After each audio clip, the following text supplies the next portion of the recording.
कहानी की शुरुआत एंटोनियो ग्राजा नाम के एक बेहद विशाल शिप से होती है। इस शिप पर करीब 500 लोग लंदन का सफर तय कर रहे हैं। अंदर एक शानदार पार्टी का माहौल है जहां हर कोई डांस और मस्ती में डूबा है और सामने एक खूबसूरत सिंगर अपना गाना गा रही है। सभी बेहद खुश हैं, पर किसी को इस बात का जरा भी आइडिया नहीं है कि कुछ ही पलों में उनका ये सफर एक खौफनाक सपने में बदलने वाला है। तभी नीचे इंजन रूम में एक अनजान आदमी एक लीवर को जोर से खींच देता है। इस लीवर के ऊपर जाते ही एक तेज धार वाला वायर पूरी पार्टी में खतरनाक तरीके से फैलता है और वहां मौजूद हर इंसान को काट डालता है। पलक झपकते ही लोगों की बॉडी 2 टुकड़ों में कट कर गिर जाती है। चारों तरफ सिर्फ खून बिखर जाता है और वो शानदार शिप एक ही पल में श्मशान बन जाता है। इन सब के बीच केटी नाम की एक छोटी बच्ची किसी तरह बच जाती है। उसकी हाइट काफी कम होती है, जिस वजह से वो जानलेवा वायर उसके सिर के ठीक ऊपर से पार हो जाता है और वो सुरक्षित रह जाती है। अब हमारी स्टोरी सीधे 40 साल आगे का समय दिखाती है। समंदर के बीच कुछ लोग एक पुराने शिप को अपनी टग बोट से खींच कर ले जा रहे हैं। अचानक वो पुराना शिप पानी में डूबने लगता है। खतरा देखकर टीम लीडर अपनी साथी मर्फी को तुरंत उस रोप को खोलने भेजता है जिससे शिप बंधा है। अगर वो शिप डूब गया तो उसके भारी वजन से उनकी टग बोट भी नीचे खींच जाएगी। मर्फी तेजी से शिप पर पहुंचती है और उसे नीचे के हिस्से में एक बहुत बड़ी क्रैक नजर आती है। शिप की हालत बेहद खराब है और यहीं से असली डेंजर शुरू होता है। पानी बहुत तेजी से अंदर भर रहा है और साफ दिख रहा है कि शिप सिर्फ 5 मिनट के अंदर पूरी तरह डूब जाएगा। मर्फी वॉकी टॉकी पर टीम लीडर को यह बात बताती है। लीडर उसे तुरंत रोप छोड़कर वापस टग बोट पर आने का ऑर्डर देता है, क्योंकि वो इस डूबते शिप को यहीं छोड़ने वाले हैं। उसी वक्त टीम के 2 और साथी वहां आते हैं और मर्फी से जल्दी बाहर निकलने को कहते हैं, लेकिन मर्फी अपनी जिद पर अड़ जाती है। इस शिप को खोजने में उनकी पूरी टीम के 3 महीने लगे थे, इसलिए वो हार मानने को तैयार नहीं है। वो सीधा पानी में छलांग लगा देती है ताकि शिप को बचा सके। उसे देखकर बाकी दोनों साथी भी अपने टूल्स के साथ पानी में कूद पड़ते हैं। पानी के अंदर तीनों मिलकर उस टूटे हुए हिस्से को वेल्ड करके दरार बंद कर देते हैं और शिप को डूबने से बचा लेते हैं। बाद में वो उस शिप को मार्केट में बेचकर खूब पैसा कमाते हैं और टीम लीडर उस पैसे को सब में बराबर बांट देता है। इस पूरी घटना के दौरान जैक नाम का एक आदमी चुपचाप किनारे से उन्हें देख और सुन रहा है। उसे समझ आ जाता है कि ये प्रोफेशनल लोग हैं जो समंदर में खोए शिप खोजकर पैसे कमाते हैं। जैक उनके पास जाता है और टीम लीडर को एक ऐसे रहस्यमयी शिप के बारे में बताता है जो किसी अनमोल खजाने से कम नहीं है। ये दरअसल वही एंटोनियो ग्राजा शिप है जो 40 साल पहले गायब हो गया था और जहां एक आदमी ने लीवर खींचकर सबको मार डाला था। टीम लीडर ने भी इस शिप का नाम सुन रखा है। वो कहता है कि बहुत से एक्सपर्ट्स ने उसे खोजने का ट्राई किया, पर आज तक कोई उसे ढूंढ नहीं पाया। तब जैक कहता है कि उसे उस शिप की एग्जैक्ट लोकेशन पता है और अगर वो उसे बेच दें तो सब रातों रात अमीर बन सकते हैं। इतने पैसे का लालच सुनकर टीम के सभी लोग तुरंत इस मिशन के लिए तैयार हो जाते हैं। अगले ही दिन वो अपनी टगबोट लेकर खजाने की तलाश में निकल पड़ते हैं। कई दिनों के लंबे सफर के बाद वो समंदर के एक बिल्कुल सुनसान और कोहरे वाले इलाके में पहुंचते हैं। तभी टीम का एक मेंबर अपने सिस्टम पर पास के ही किसी शिप का सिग्नल कैच करता है। अब उन्हें यकीन हो जाता है कि 40 साल से गायब वो शिप यहीं आसपास मौजूद है। थोड़ी दूरी तय करते ही उन्हें धुंध के बीच वही विशाल शिप दिखाई देता है। उसे सामने देखकर सब खुशी से झूम उठते हैं कि इसे बेचकर बहुत मोटा पैसा मिलेगा। टीम लीडर सावधानी से 2 लोगों को टगबोट पर रुकने का ऑर्डर देता है और खुद कुछ साथियों को लेकर शिप के अंदर जांच करने के लिए कदम रखता है। अंदर जाते ही एक अजीब सी गूंजती आवाज आती है जिससे सब थोड़ा डर जाते हैं, पर लीडर उन्हें आगे बढ़ने को कहता है। उस आवाज के पीछे पीछे चलकर वो एक पुरानी घड़ी तक पहुंचते हैं जो 40 साल बाद भी चल रही है। हैरानी तो तब होती है जब उनके सामने ही अचानक घड़ी की सुइयां रुक जाती हैं। वो शिप को और एक्सप्लोर करने के लिए आगे बढ़ते हैं। अंदर का नजारा खौफनाक है। हर तरफ टूटी चीजें, जंग लगा लोहा और बर्बादी का मंजर है। तभी अचानक टीम का एक मेंबर एक कमजोर फर्श टूटने से नीचे गिरने लगता है, लेकिन मर्फी फुर्ती दिखाते हुए उसे पकड़ लेती है। जब वो लोग उसे ऊपर खींच रहे होते हैं तो नीचे अंधेरे में उन्हें वही छोटी लड़की केटी नजर आती है जो 1962 में बची थी। रोंगटे खड़े करने वाली बात यह है कि 40 साल बाद भी वो बिल्कुल वैसी ही बच्ची दिख रही है। ये बात साफ हो जाती है कि वो अब इंसान नहीं बल्कि एक आत्मा बन चुकी है। मर्फी जैसे ही दोबारा उसे देखने की कोशिश करती है वो अंधेरे में गायब हो जाती है। किसी तरह वो अपने साथी को ऊपर खींच लेते हैं, पर अब ये बात साफ है कि इस शिप पर कुछ बेहद खतरनाक और अलौकिक ताकत मौजूद है। मर्फी अंदर से बुरी तरह डरी हुई है कि उसने जो देखा वो सच था या उसका भ्रम। वो लोग अपनी खोज जारी रखते हैं और मेन कैबिन तक पहुंचते हैं। तलाशी के दौरान उन्हें वहां एक डिजिटल वॉच मिलती है। ये देखकर उनका दिमाग सुन्न पड़ जाता है, क्योंकि 40 साल पहले ऐसी डिजिटल वॉच नहीं होती थी। इसका सीधा मतलब है कि उनके आने से पहले भी कोई इस शिप पर जरूर आया है। जांच के बाद वो वापस अपनी टगबोट पर आते हैं। टीम लीडर प्लान बनाता है कि अगले दिन वो इस शिप को मोटी रस्सी से खींचकर ले जाएंगे। अगली सुबह उठने पर उन्हें शिप के निचले हिस्से में एक बड़ा छेद नजर आता है, जिससे समंदर का पानी अंदर आ रहा है और शिप धीरे धीरे डूब रहा है। लीडर हालात देखकर कहता है कि इस भारी हालत में शिप को खींचना बेवकूफी होगी, वरना उनकी टगबोट भी डूब जाएगी। प्लान बदल दिया जाता है। तय होता है कि पहले टीम उस छेद को वेल्ड करके बंद करेगी, फिर पंप से सारा पानी बाहर निकाला जाएगा, उसके बाद ही शिप को खींचेंगे। ये काम करते करते मर्फी अंदर एक पुराने स्विमिंग पूल के पास पहुंचती है। वहां दीवारों पर गोलियों के अनगिनत निशान देखकर वो सन्न रह जाती है। जैसे ही वो वहां से निकलने का ट्राई करती है, अचानक वही छोटी लड़की केटी फिर से उसके सामने आ खड़ी होती है। इस बार मर्फी बुरी तरह डर कर पीछे हटती है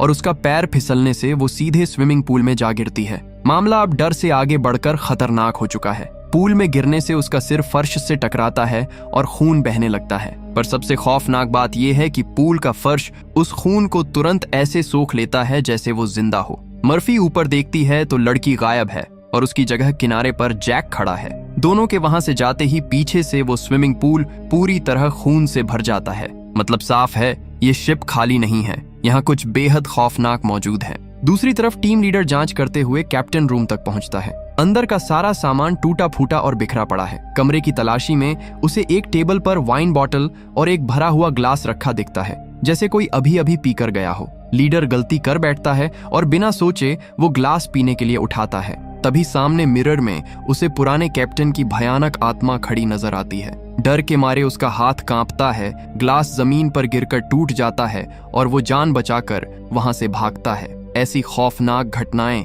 अब शिप पर मौजूद हर इंसान के साथ होने लगती हैं। टीम का मेंबर मार्क एक औरत की आवाज में बहुत सुरीला गाना सुनता है। वो सम्मोहित होकर आवाज के पीछे नीचे के डेक पर पहुंचता है, जहां वो देखता है कि वही खूबसूरत सिंगर गा रही है जो 40 साल पहले पार्टी में थी। ये शिप पुराने मरे हुए लोगों और उस खौफनाक रात के मंजर को बार बार दोहरा रहा है। इधर मर्फी और जैक आगे बढ़ते हुए लॉन्ड्री रूम का दरवाजा खोलते हैं। दरवाजा खुलते ही पानी की एक जोरदार लहर बाहर आती है और उसके साथ बहुत सारी इंसानी लाशें बहकर उन पर आ गिरती हैं। अब डर अपनी हदों को पार कर चुका है। मर्फी और जैक बुरी तरह घबरा जाते हैं, पर फिर भी आगे बढ़ते हैं क्योंकि पीछे लौटना भी उतना ही खतरनाक है। आगे जाने पर एक कैबिन का दरवाजा अपने आप खुलता है। अंदर जैक को एक शानदार लग्जरी कार दिखती है और वो लालच से खुश हो जाता है, लेकिन मर्फी को कुछ गड़बड़ महसूस होती है और वो जल्दी निकलना चाहती है। तभी उन्हें पास वाले रूम में कुछ हिलता दिखता है। वो पुरानी चीजें हटाकर देखते हैं और अंदर का नजारा देखकर दंग रह जाते हैं। वहां सोने से भरा एक बॉक्स रखा है। मर्फी वॉकी टॉकी पर सबको बुलाती है। पता चलता है कि वहां ऐसे पूरे 9 बॉक्स हैं और हर एक में 28 सोने की ईंटें हैं। इतना सारा गोल्ड देखकर सबका दिमाग काम करना बंद कर देता है। वो सब रातों रात करोड़पति बनने के लालच में डिसाइड करते हैं कि अब शिप को छोड़कर सिर्फ ये गोल्ड लेकर यहाँ से निकल जाएंगे। यही उनकी सबसे जानलेवा गलती साबित होती है। वो सारा सोना अपनी टगबोट में लोड कर देते हैं और निकलने की तैयारी में लग जाते हैं। बाहर टगबोट का कैप्टन इंजन रूम में साफ सफाई कर रहा है। तभी अचानक सिलेंडर वाल्व अपने आप खुलता है और खतरनाक गैस लीक होने लगती है। ये साफ तौर पर कोई एक्सीडेंट नहीं, बल्कि उन्हें रोकने के लिए किसी शैतानी ताकत का काम है। उसी वक्त शिप के अंदर मर्फी फिर से केटी को देखती है। वो बहुत घबराई हुई उसकी तरफ भागती है, जैसे कोई वार्निंग देना चाहती हो, लेकिन अचानक कोई अनदेखी ताकत उसे पकड़कर वापस अंधेरे में खींच लेती है। मतलब केटी मदद करना चाहती है, पर कोई और शैतान उसे रोक रहा है। उसी समय टगबोट कैप्टन बिना लीक को नोटिस किए इंजन स्टार्ट कर देता है और गैस तुरंत आग पकड़ लेती है। एक जबरदस्त एक्सप्लोजन होता है और पूरी की पूरी टगबोट उड़ जाती है। कैप्टन उसी धमाके में मारा जाता है। अब सिचुएशन पूरी तरह से उनके हाथ से निकल चुकी है। बाहर निकलने का हर रास्ता बंद है और वो सब समंदर के बीच एक भूतिया शिप में बुरी तरह फंस चुके हैं। सबके चेहरे पर मौत का खौफ है, क्योंकि अब ये खजाने की खोज नहीं, सीधा सर्वाइवल का खेल बन गया है। अंदर मार्क अपनी गर्लफ्रेंड की फोटो देखकर बुरी तरह टूट जाता है। वो सोचने लगता है कि वो जिंदा बाहर नहीं निकल पाएगा। फ्रस्ट्रेशन और डर में वो शिप पर रखी 40 साल पुरानी शराब पीने लगता है, जो कि एक बहुत खराब फैसला है, क्योंकि यहाँ सब कुछ श्रापित है। दूसरी तरफ मर्फी बार बार केटी को देखने की वजह से परेशान होकर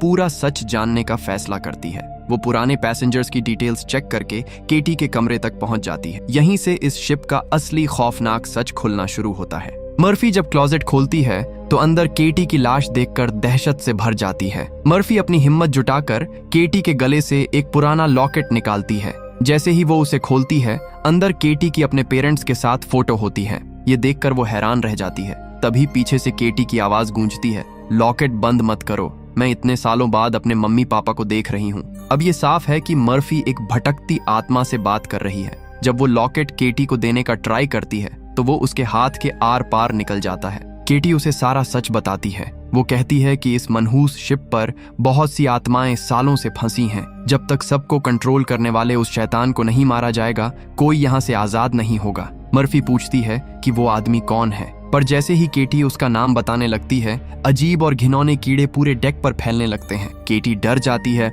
और वार्निंग देती है, यहाँ से तुरंत निकल जाओ वरना तुम सब मारे जाओगे, और फिर वो गायब हो जाती है। दूसरी तरफ मार्क नशे में धुत है और चक्कर खा रहा है। अचानक उसके आसपास सब हिलने लगता है और 40 साल पीछे चला जाता है। उसे सब कुछ नया और मरे हुए लोग जिंदा दिखने लगते हैं। वो खुद को पार्टी के बीच पाता है। वहीं खूबसूरत सिंगर उसे अपने जाल में फंसाती है और बहकाने लगती है। मार्क बिना सोचे उसे किस करता है और उसके पीछे चल पड़ता है। वो चलते चलते फर्श के किनारे रुकती है और मार्क को बुलाती है। जैसे ही मार्क उसके पास जाने के लिए आगे कदम बढ़ाता है, टूटा हुआ फर्श नीचे गिर जाता है और वो सीधे गिरकर तड़प तड़प कर मर जाता है। ये शिप असल में लोगों के दिमाग से खेलता है और उन्हें खुद मरने पर मजबूर कर देता है। टीम लीडर डरा हुआ कैप्टन रूम में बैठा है। तभी पुराने कैप्टन की खौफनाक आत्मा उसके सामने आ जाती है। वो लीडर को शराब ऑफर करती है और लोरेलाई नाम के एक दूसरे शिप की फोटो दिखाती है जिसमें बहुत बड़ा खजाना छिपा था। कैप्टन बताता है कि एक अनजान आदमी ने उन्हें इस खजाने के बारे में बताया था। जब वो उस आदमी की 40 साल पुरानी फोटो दिखाता है तो लीडर के होश उड़ जाते हैं। उस फोटो में कोई और नहीं बल्कि जैक होता है। लीडर तुरंत समझ जाता है कि 40 साल तक बिल्कुल वैसा ही दिखने वाला जैक कोई इंसान नहीं बल्कि इंसानों का शिकार करने वाला खतरनाक डीमन है। लीडर सबको अलर्ट करने भागता है, पर रास्ते में उसे टग बोट एक्सप्लोजन में मरे इंसान की जली हुई आत्मा अटैक करती दिखती है। लीडर डर के मारे अपना पूरा कंट्रोल खो बैठता है। उसी वक्त सामने से मर्फी आती है, पर लीडर को वो भी आत्मा नजर आती है और वो उस पर ही जानलेवा अटैक कर देता है। मर्फी सेल्फ डिफेंस में उसके पैर पर वार करके उसे घायल करती है। तभी पीछे से जैक आकर एक भारी आयरन रॉड से लीडर के सिर पर जोरदार वार करता है और उसे बेहोश कर देता है। असल में जैक ही इस पूरे खूनी खेल का मास्टरमाइंड है। टीम लीडर को सच्चाई पता चल गई थी, इसलिए जैक ने उसे रास्ते से हटा दिया। अब वो बाकी डरी हुई टीम को बड़ी चालाकी से मैनिपुलेट करता है। वो कहता है कि ये लीडर पागल हो गया है और किसी को भी नुकसान पहुंचा सकता है।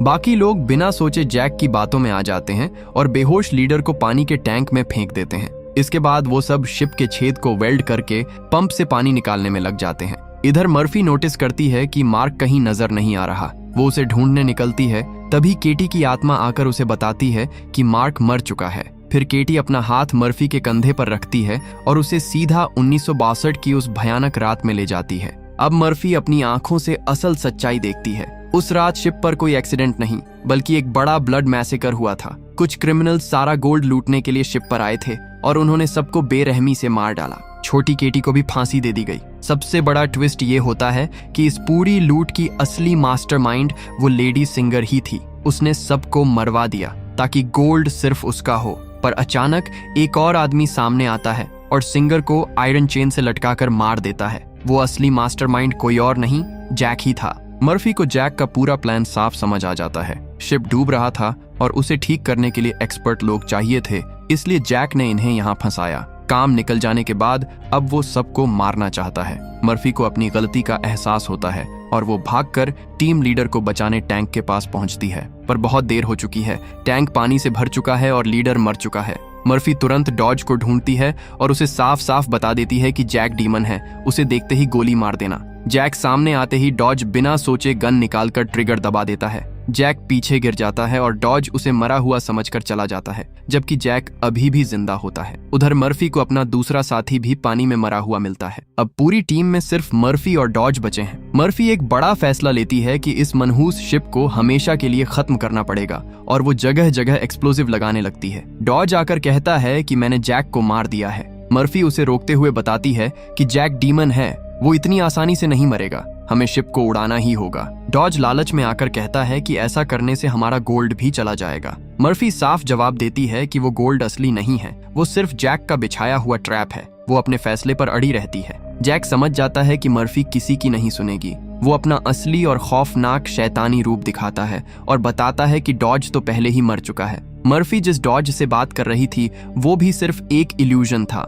जैक अपना सच खोलते हुए कहता है कि मैं लालची लोगों की फंसी हुई आत्माएं इकट्ठा करता हूं और यही मेरी सजा है। इसके लिए मुझे ये शिप चाहिए। जैक उसे एक डील देता है कि तुम शिप मत उड़ाओ, मैं तुम्हें जिंदा जाने दूंगा। मर्फी को पता है कि अगर वो मानी तो ये साइकिल कभी खत्म नहीं होगी, इसलिए वो साफ मना कर देती है। जैक गुस्से में उसे आयरन रॉड से मारकर नीचे गिरा देता है और खत्म करने आगे बढ़ता है। आखिर में मर्फी अपना सबसे बड़ा दांव चलती है। वो सीधे बॉम्ब के रिमोट पर वार करती है और समंदर में छलांग लगा देती है। रिमोट ट्रिगर होते ही शिप पर एक जोरदार ब्लास्ट होता है और वो आग के गोलों के साथ डूबने लगता है। पानी के अंदर मर्फी की सांस टूट रही है। तभी केटी की आत्मा आकर उसका हाथ पकड़ती है और उसे ऊपर ले जाती है। ब्लास्ट के कारण शिप पर कैद सारी आत्माएं आजाद होकर ऊपर जा रही हैं। केटी की आत्मा पवित्र थी, इसलिए जैक उसे कंट्रोल नहीं कर पाया था। मर्फी पानी की सतह पर पहुंचकर एक बॉक्स के सहारे तैरती है और एक गुजरता शिप उसे बचा लेता है। सब कुछ खत्म हुआ सा लगता है, पर असली ट्विस्ट अभी बाकी है।